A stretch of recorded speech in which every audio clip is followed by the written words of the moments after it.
Well, ladies and gentlemen, Walmart has put out its Halloween decorations officially, and I found this really cool skull. I do not like the silver and red, so we are going to repaint it and make it better.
I start off with a primer. Just a standard spray primer, does not need to be anything fancy, just allows the paint to stick better.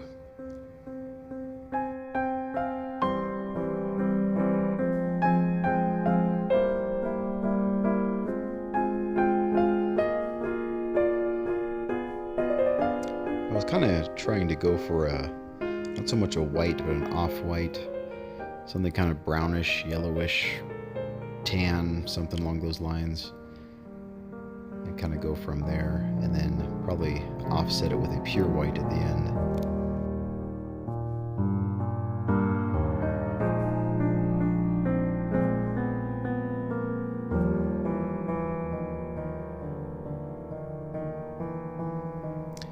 You'll figure out a little bit later that it probably would have been a lot easier for me just to spray paint the whole thing black first, and then kind of go from there. It was important to get into the lettering and into the crevices before I went over it with the lighter color. However, I guess I figured it would be smart to go ahead and go over it first with the light color, then kind of go from there, but it's probably a step that wasn't needed. One reason I really liked the skull was because of its medical vibe.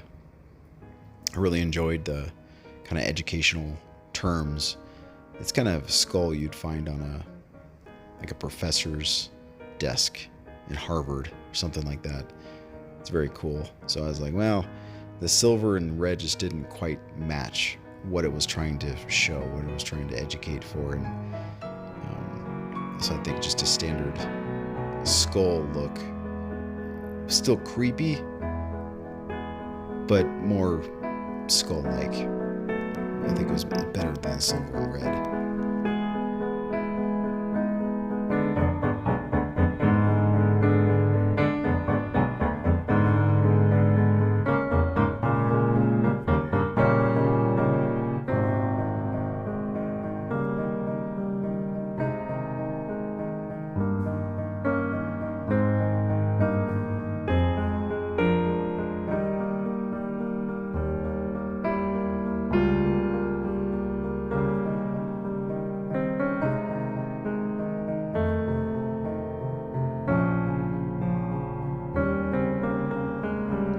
And you can see now what I'm doing is going over that step as I spoke earlier. You know, if I had spray painted the whole skull first black and then went over it with the highlights, you know, maybe would have had the same look, but I don't know. Maybe I'll try that next.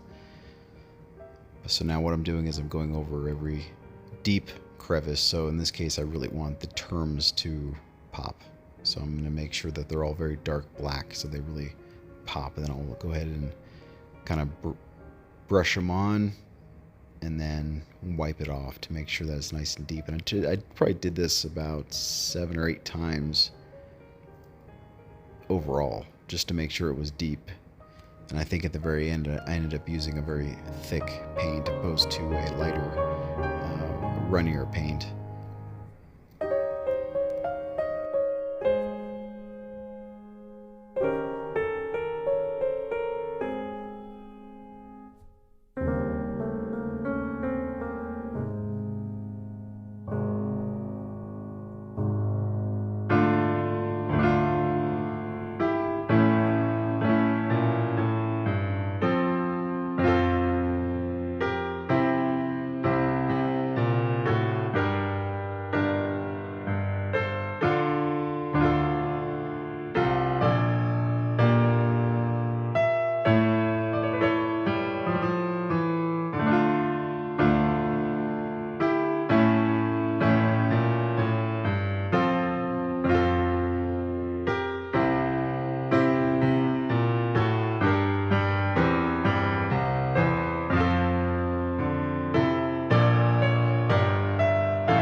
this point, I've gotten a lot of the darker colors where I want them, so now I'm gonna start dry brushing all of the lighter colors over it. So I'm gonna do this multiple times until the color is where I want it. As you can see, kind of a grayish white tan, and then I'll slowly but surely start to fill all the voids and make everything blend real well into a final color. I'll do this 5 or 6 times before I'm happy with it.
No skull is perfect, so it's important to have kind of discoloration to a point. I debated about putting the black into this eyes, but I think the overall result looks good.